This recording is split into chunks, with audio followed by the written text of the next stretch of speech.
Hello বন্ধুরা, আজ আমি নিয়ে চলে এসেছি দেশি স্টাইলে দেশি মুরগির ঝোল। কাঠের উনুনে করলে বেশি ভালো হয়, তবে আমি গ্যাসে করেছি।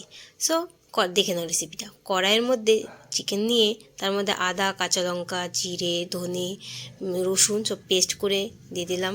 এবার কুচনো পেঁয়াজ, গোটা গরম মশলা, টমেটো, কোয়া রসুন, গোটা রসুন, আলু আর তেল দিয়ে ম্যারিনেট করে নিলাম। এবার সামান্য জল দিয়ে মাংসটাকে কষাতে দিলাম।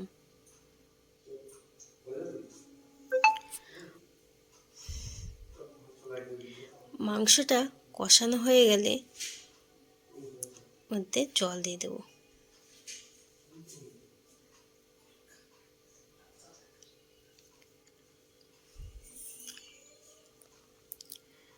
ঝোলের জন্য জলটা দিয়ে দিলাম। এবার ঝোলটা ফুটে উঠলে 2 টুকরো পেঁপে দিয়ে দিলাম সে মাংসটা সেদ্ধ হওয়ার জন্যে।